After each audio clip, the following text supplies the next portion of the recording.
PowerShell. PowerShell was developed by Microsoft for use on Windows operating system. It was initially released to the public in 2006. Since its launch, it has become an indispensable tool for administrators and power users alike. Built upon Microsoft's .NET Framework platform, it gives access to various system administrative tasks within Windows systems. PowerShell is based on the concept of commandlets, which are small, self-contained commands that perform a specific task.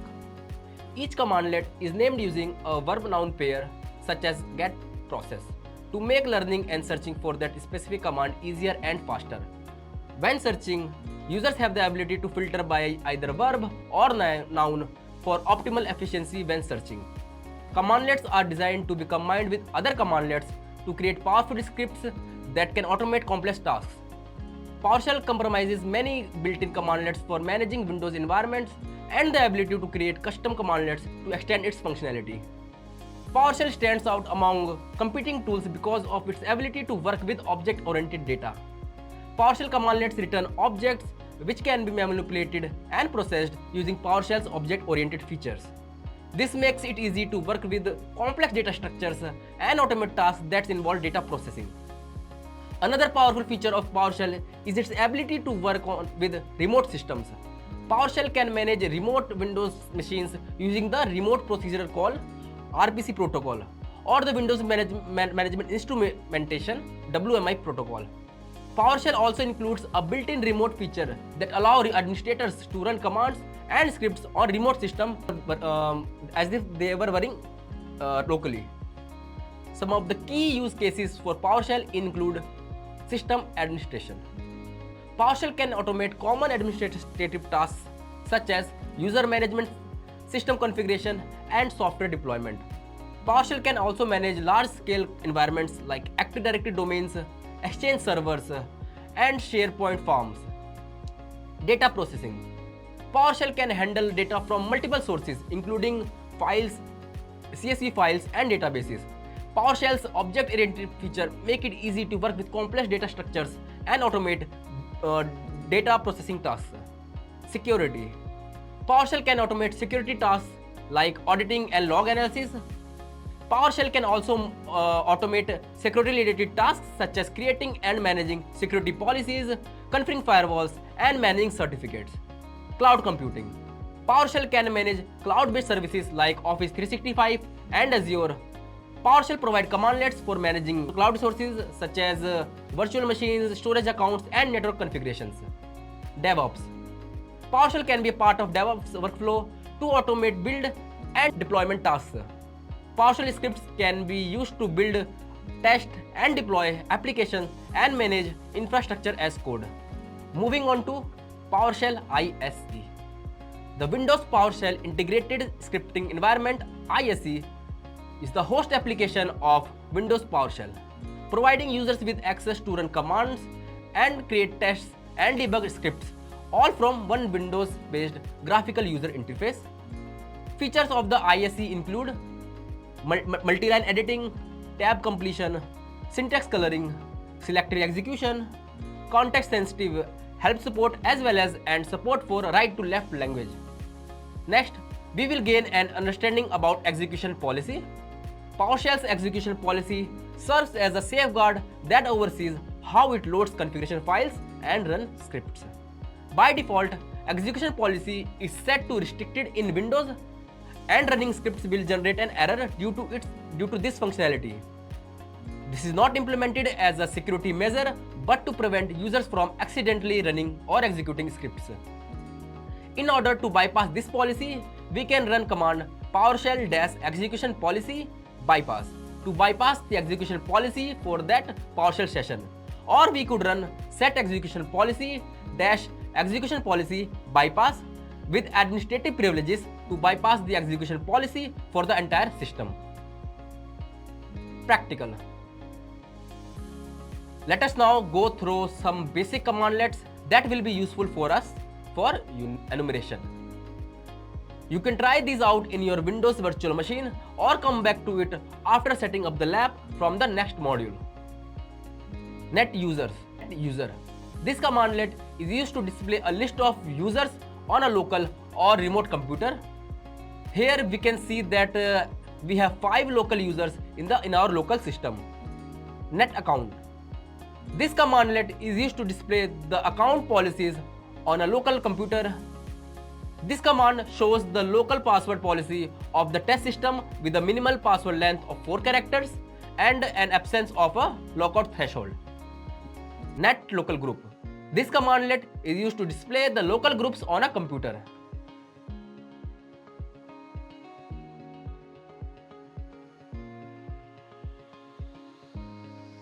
Net group /domain. By appending /domain for commandlets, it queries the respective object from the domain. Here we can see that this commandlet shows all the groups present in the domain. Get command. This commandlet is used to retrieve information about PowerShell commands.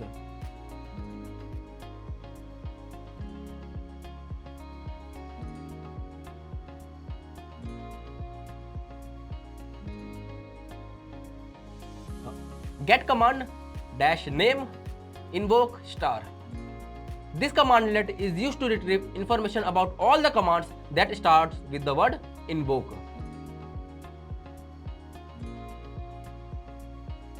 Get child item. This commandlet is used to list the files and directories in a specified location.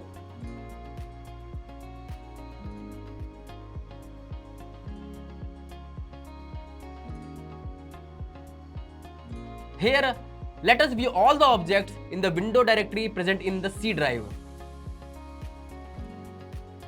Get help. This commandlet is used to display helpful information about PowerShell commandlets. Let us look at the help information of the get child items commandlet using previously. Get execution policy. This commandlet is used to display the current PowerShell execution policy. We can see that it is set to bypass, which we have done earlier. Get content. This commandlet is used to read the contents of a file. Let us read the contents of a file called example present in the temp directory.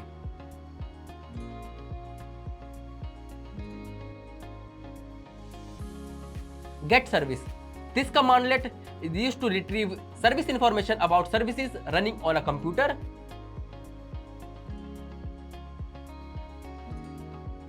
Now let us filter the running services with get-service pipe where object bracket $_ status = running.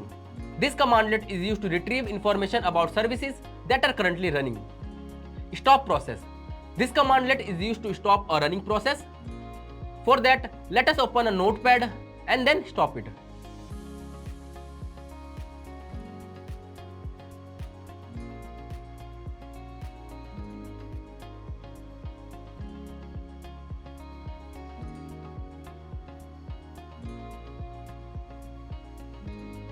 We can see that the process was terminated. Convert to secure string. This commandlet is used to convert a plain text string to a secure string. Here, we will convert our test domain user password to a secure string.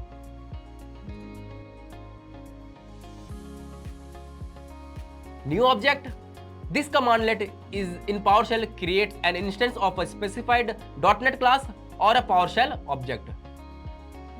For example, let us create a credential variable with our test domain and user called pentest and password, which we convert to a secure string in our lab domain, which is insecurecorp.local. This variable can be passed on as a credential field whenever required.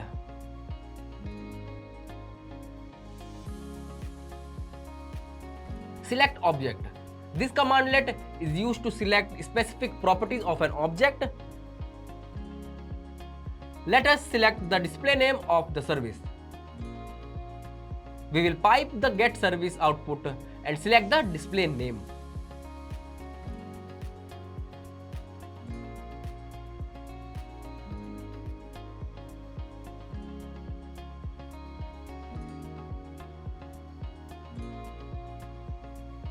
Format table. This commandlet is used to format the output of a command as a table. Here we will see the format table command to auto size the output to get the service commandlet.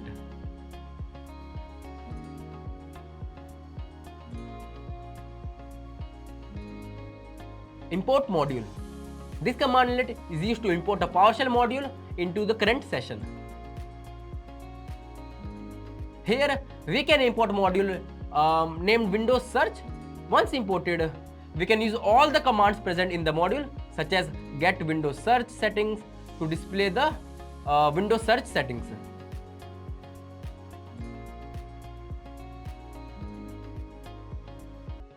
Invoke web request.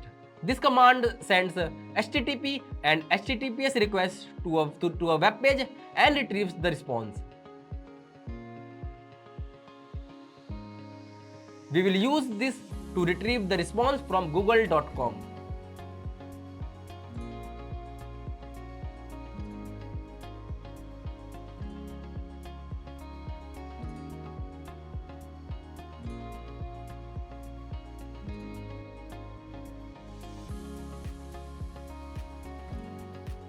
There are some of the basic commandlets that will be useful along this course. Don't worry if it sounds confusing or overwhelming. We will be using each one as we are along the course in several instances so that you will get a good grasp of it by end of the course.